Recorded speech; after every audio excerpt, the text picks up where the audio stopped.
Good morning, সুপ্রভাত। কেমন আছো সবাই? আশা করি তোমরা সবাই খুব ভালো আছো, সুস্থ আছো। আমরাও ভালো আছি, সুস্থ আছি। আমি এখনও ফ্রেশ হইনি, ঘরের কাজ আছে সেগুলো কমপ্লিট করে ফ্রেশ হবো। সিনটি ঘুমোচ্ছে, মানে ওই উঠবে উঠবে করছে। সবার আগে বেডশিট চেঞ্জ করব, এটা হচ্ছে মেন কাজ। দুদিন আগেই বেডশিট চেঞ্জ করেছি। গরমকালে না আমি একটু সাদা বেডশিট পাতি আর দুদিন ছাড়া ছাড়া নোংরা হয়ে যায়। অতনু করছে বোবর কাজ, যেটা ওই করে সাধারণত, আমি খুব কম করি। আমি নিজেকে একটু দেখিয়ে নিলাম, এবার আমি কাজকর্ম শুরু করব। তাই ভাবলাম ভিডিওটা শুরু করি। আর দেখো এখন ঘড়ির কাঁটায় 9টা বাজতে 15-20 মিনিট বাকি। সবার আগে গপুকে ঘুম থেকে তুলতে হবে, গপু এখনো ঘুমোচ্ছে। সিনটি উঠে গেলে সিনটি গপুকে তুলে দেবে। যাই হোক, দেখো এদিকে আমি ডিশওয়াশার থেকে সমস্ত বাসনগুলো গুছিয়ে নিচ্ছি।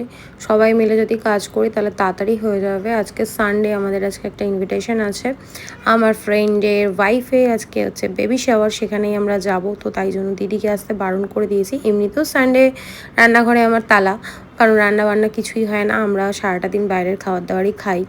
যদিও সেটা উচিত নয় জানি, তবু ওই যে রবিবার দিনটা স্পেশাল ফিল হবে, সেই জন্য বাইরের খাবারটাই খাই। যাই হোক, আর এই দেখো সকাল সকাল 1000 টাকা পেয়ে গেছি, কি মজা। সকাল সকাল যদি এরকম টাকা হাতে আসে কতই না ভালো লাগে। জামা কাপড়গুলো গোছাতে হবে, এখন অনেক কাজ বাকি আছে। মালাদি ঘর ঝাড় দিচ্ছে। আর অ্যাকোরিয়ামটা জানো তো পরিষ্কার করেছে। আগের যে দুটো মাছ এনেছিলাম সেই মাছ দুটো না ফিল্টারটার কারণে মরে গেছে। ব্লু এখন ঠিক যেই জায়গাটায় রয়েছে এই জায়গাটাতেই আটকে আটকে ওরা মরে গেছে। ফিল্টারটা হয়তো শ্যুট করছিল না, তাই যাই হোক এখন আর ফিল্টার চালাই না, ফিল্টারটা বন্ধ করাই রয়েছে। ব্লুর এখন অনেক জায়গা ঘোরার জন্য। আর আমারও মোটামুটি কাজবাজ হয়ে গেছে, এখন করব ব্রেকফাস্ট। সিনটি দেখো স্নান টান করে একদম ফ্রেশ হয়ে রেডি বসে রয়েছে।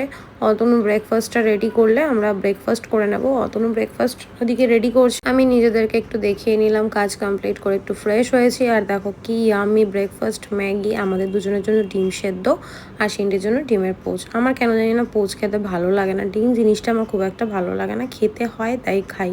অতনু এদিকে আমাদের দুজনেরটা নিয়ে এসছে।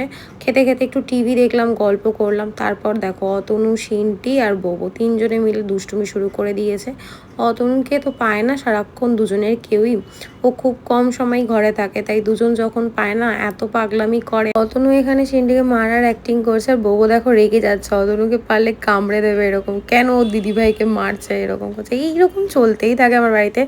আজকে সিনটির পড়া আছে, তাই দেখো রেডি হয়ে গোপোষণাকে একটু আদর করে চললো পড়তে। অতনু এমনভাবে ব্যাগ নিয়েছে যে ওই পড়তে যাবে। সিনটি তাই হাসছে, বলছে পাপা এমনভাবে ব্যাগ নিয়েছে, দেখো পাপাই পড়তে যাবে।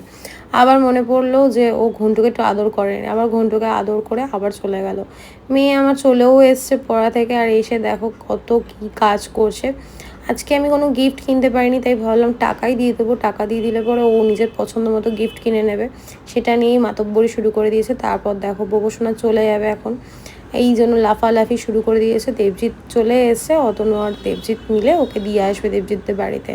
তারপর অতনু তো নিয়ে চলে গেল, আমিও কাজকর্ম করে স্নান টান করে ফ্রেশ হয়ে গেলাম। আর কপালের মাঝখান বরাবরই পিম্পলটা আমাকে যা বিরক্ত করছে। অতনুরও স্নান হয়ে গেছে, সিনটির তো আগেই স্নান হয়ে গেছে, তোমাদের বললাম।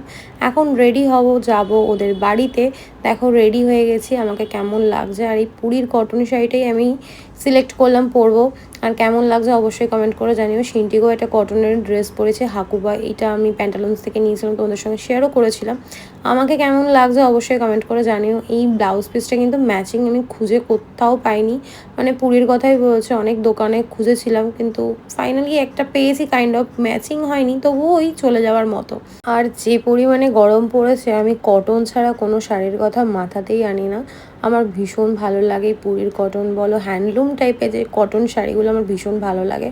তারপর আমরা বেরিয়ে পড়লাম, আর দেখো চলেও এসেছি ওদের বাড়িতে। সবাই ব্যস্ত, অনুষ্ঠান থাকলে তো ব্যস্ত থাকবেই। আমরা একটা ঘরে বসে রয়েছি, সবাই ছিল। আর এই দেখো সঙ্গীতাকে এত মিষ্টি লাগছে, এমনিতেই একটা মিষ্টি মেয়ে, তারপর সাজুগুজু করেছে, আরও মিষ্টি লাগছে। অ্যাকোরিয়াম দেখে তো সিনটি ভীষণ খুশি। দেখো খাবারের থেকে বেশি নজর অ্যাকোরিয়ামের দিকে। আমরা সবাই একসাথে খেতে বসে বললাম। সুমন আমার আজকের বন্ধু না, ওর সঙ্গে বন্ধুত্ব আমার বহু বছরে। এখানে আমরা খাওয়া দাওয়া কমপ্লিট করে আড্ডা দিচ্ছিলাম, আরও দুজন ছিল। যাই হোক, আর ওদের সঙ্গে আড্ডা দিয়ে কিছুটা টাইম স্পেন্ড করে ওদেরকে টাটা করে চলে আসলাম। তো আজকের ভিডিওটা এইটুকুই। ভালো থেকো, সুস্থ থেকো, দেখা হচ্ছে পরের ভিডিওতে। টাটা।